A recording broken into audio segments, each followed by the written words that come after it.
Olá, patriarcas e matriarcas! Quem fala com vocês é o Pai Lau. Você está no canal do Patriarcado TV e hoje estou fazendo mais uma invasão nos vídeos, desta vez no vídeo do Murdoch, porque ele se atreveu a falar sobre Kal-El, sobre o super-homem. Então eu tenho que estar no meio por uma questão de honra.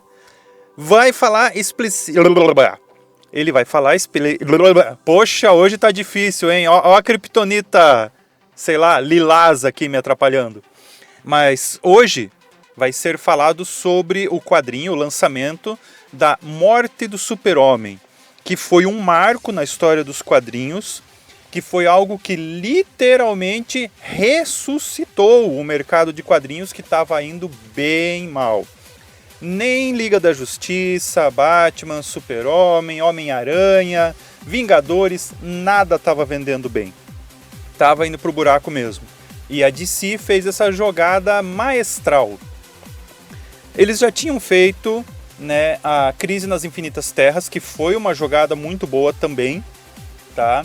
A Marvel, por sua vez, fez as Guerras Secretas, que também foi uma boa jogada, mas ainda assim o mercado de quadrinhos continuava capengando.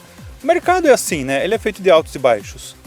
Então, simplesmente tirar a vida do super-herói mais importante da história foi um ato de coragem, porém foi uma jogada de marketing genial. Assim sendo, a morte do super-homem foi muito mais do que só uma história, foi um verdadeiro divisor de águas.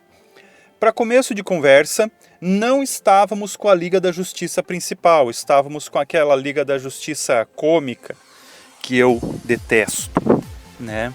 Com as heroínas Gelo e Fogo, o Guy Gardner, o pior Lanterna Verde de todos, né? A gente tava com o Marciano disfarçado, esqueci o nome, mas é um personagem genérico, mas ele tava fingindo que era outra pessoa. Olha, quem salva é o Guardião e o Besouro Azul. Esses dois realmente são bons. Fora isso, dispensável, tá? Tinha lá uma super mulher genérica, eu até esqueci o nome dela agora, não sei se é Titânia. Bom, é tipo a poderosa ruiva. E também genérica, apanhou pra caramba. Ou seja, eles serviram de bucha de canhão para que o grande vilão, o Apocalipse, moesse a Liga da Justiça e depois seguisse para o Super-Homem. O Apocalipse não era conhecido, era totalmente desconhecido. É um vilão que chegou do nada. Não era super inteligente, não tinha super planos, não era o ditador de um planeta distante. É uma coisa que saiu da Terra e começou a quebrar tudo. E essas coisas acontecem na vida real. Imagine que você mora num país tipo, sei lá, Ucrânia, e algum ditadorzinho imbecil, que por azar é um ditadorzinho imbecil de um país gigante, resolve que vai chegar arrasando o seu país. Pois é. Se juntar isso ao fato de você ter um presidente que é outro imbecil, praticamente um palhaço, se é que vocês me entendem, aí a população vai sofrer muito com esse monstro gigantesco chegando e levando tudo ao chão. A gente tem, se eu não me engano, ele foi feito em edições, se eu não me engano são 7 edições. Aqui no Brasil foi compilado em um volume só, até porque não eram edições muito grandes, né? A gente tem pelo menos aí umas 3 edições que inteiras são só de pancadaria. E não é cansativo, é interessante, é muito interessante você ver o Super-Homem com medo. O Super-Homem, o Batman não pergunta se ele sangra em Batman vs Super-Homem, então você vê o Super-Homem sangrando, ele sofrendo, ele finalmente encarando a possibilidade de ele deixar esse mundo. E adivinha só, ainda assim ele vai pra cima e ainda assim ele é o mesmo Super-Homem. Muita gente sempre falou que ele é corajoso porque ele é invulnerável, aí fica fácil. Não, mesmo nessa vulnerabilidade, ele encarou o perigo, foi em frente. E olha, gente, vocês não estão vendo felizmente, mas eu arrepio até hoje só de pensar naquele momento que a Lois Lane está com ele nos braços. Essa saga deu abertura para ser criado o Retorno do Super-Homem, né? Abriu as portas para o Retorno do Super-Homem, que é outra saga incrível, que inclusive surgiu esse personagem que eu utilizo para falar com vocês, que é a melhor versão maligna do Super-Homem. Na verdade, para mim é a única, porque o Bizarro eu não considero tão malvado. O Bizarro é do PSOL, sabe? É desorientado. Já o Super Cyborg é do PT mesmo. Aí não tem jeito. E olha, foi outra saga incrível, mas a morte do Super-Homem foi muito mais impactante. Todo o mercado sentiu. Gente, tinha propaganda na televisão do quadrinho. Quando foi a última propaganda que vocês viram em TV aberta sobre quadrinhos?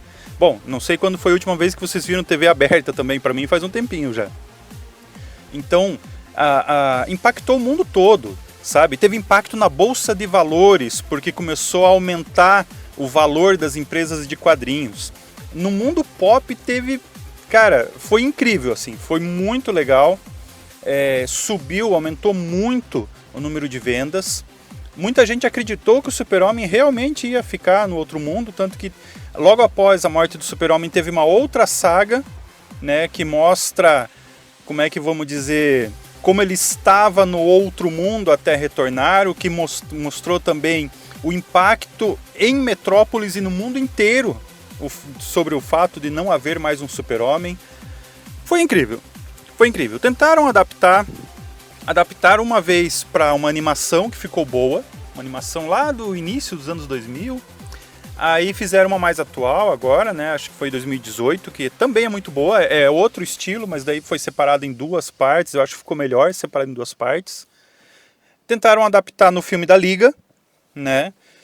Mas sinceramente, se quer sentir o impacto, leia o quadrinho. Se você viveu nos anos 90 e principalmente se você lia quadrinho nos anos 90, o impacto vai ser maior ainda. Então, não esqueça de curtir, compartilhar. Mandem um abração pro Murdock, que está permitindo a minha presença nesse vídeo, que me deixou bastante satisfeito. E Murdock, você vai ter que editar esse áudio, mas deixa os blá blá blá que vai ficar engraçado. Tchau, gente, até mais. E muito bom dia para você que está nos acompanhando. Muito obrigado ao paizão, né? Eu sou o Murdock, né? A Quinta Tartaruga Ninja. Como vocês bem sabem, eu sou um grande fã do Superman. E eu gostaria de contar essa história de uma forma épica e maravilhosa, tanto que eu protelei durante muito tempo para fazer esse vídeo.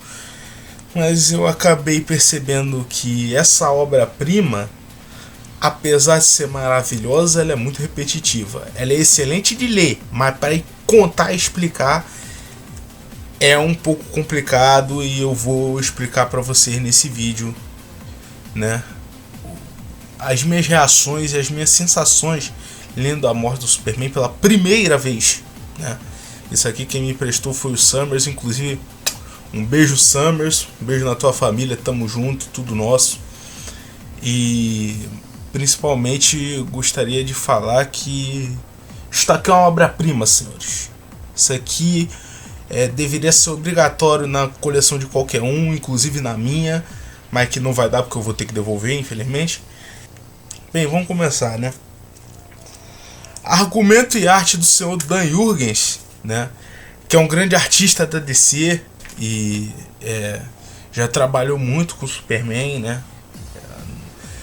Principalmente em uma das minhas favoritas, que é Superman Lois e Clark, que eu já recomendei aqui no canal, no nosso vídeo sobre o Superman. Vai estar... Vou procurar deixar o card em algum lugar, acho que é aqui, deve ser aí. E assim, eu acho ele um excelente artista, né? Ele tem uns conceitos simples que ele trabalha com o Superman, mas que são muito eficientes, porque se não fosse basicamente o título da história explicando o que ia acontecer com o Superman, você ia ter uma surpresa, porque é basicamente uma rotina do Superman. É mais um vagabundo que entrou no meio da cidade e começou a ameaçar as pessoas, e ele tem que impedir, né? E justamente, né, nesse ponto tem uma passagem maravilhosa do Superman, onde ele diz que ele não queria usar da violência, mas ele arrisca a sua vida e para proteger a dos outros, porque a violência acaba sendo necessária nesses casos, né? E eu acho um paralelo muito interessante com o que temos do Superman hoje em dia, né? E é até uma faceta importante do personagem, é a violência, né? Porque o Superman, ele retrata tudo de bom e de bom que tem no homem, e tudo que o homem pode ser e pode usar pro bem, né? Mesmo a violência. Um homem forte, né, se defende sozinho, e o mais forte defende os outros, já dizia o velho o Boi Ben, né, O Segredo dos Animais, grande clássico da infância. E esse é o conceito que o Super-Homem usa e estabelece na HQ, porque são uma sucessão de acontecimentos que causam o que acontece nessa HQ. E o Apocalipse, ele simplesmente brota do chão, sei lá, e resolve destruir as coisas porque ele é assim, né? E eu acho muito importante o Apocalipse ser ruim, porque nós temos o conceito de hoje em dia de ter que dar background, espavilão, porque ele foi a infância dele e essas coisas, e nada disso cola tanto quanto o cara é ruim porque ele é ruim, porque tem gente ruim porque é ruim, e o Apocalipse é um desses, né?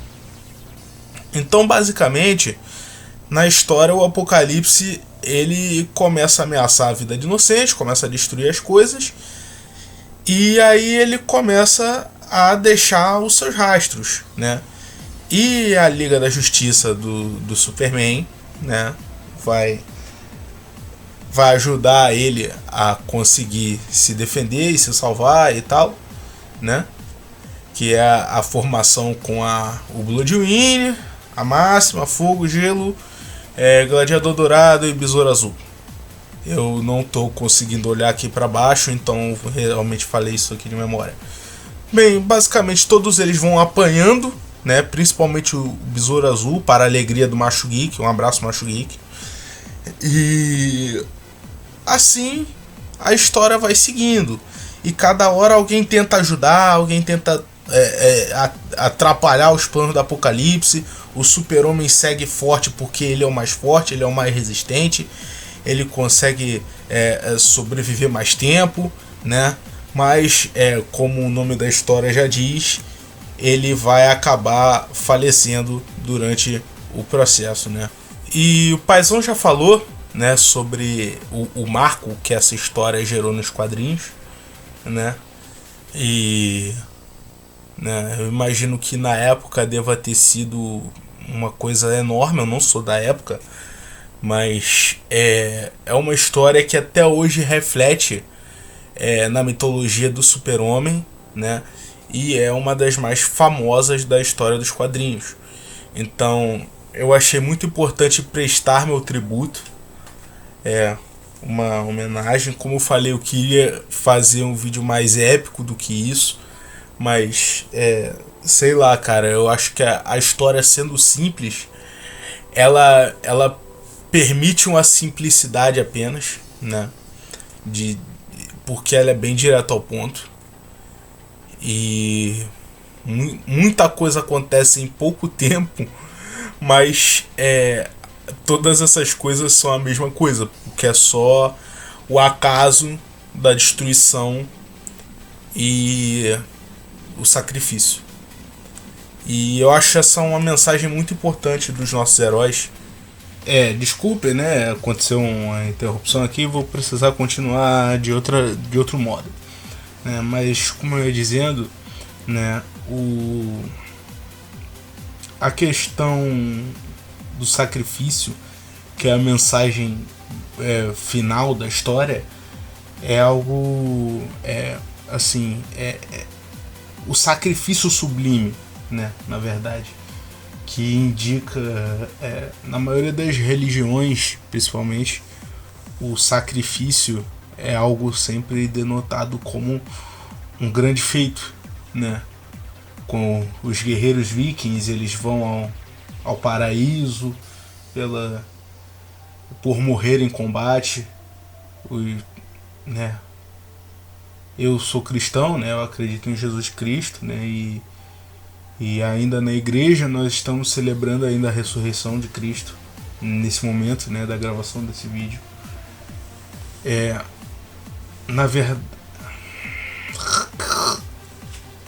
então o sacrifício ele significa muito para as religiões e também para as pessoas, porque mostra o valor das virtudes humanas e das virtudes do homem, chegando ao ponto até da pessoa perder a vida para manter aquilo que acredita e preservar, eu diria melhor a palavra, preservar aquilo que ela tem de mais importante. Então eu acho que essa é a grande mensagem, e que é uma mensagem muito bonita da história. Leiam, por favor, leiam, e também assistam as adaptações que tem desenhos aí. Consumam essa história das mais variadas formas possíveis que vocês tiverem. E eu gostaria de me despedir agora. O Murdoch vai finalmente deixar aí a todos, e arrivederci, e um beijo nas crianças. Tchau, tchau.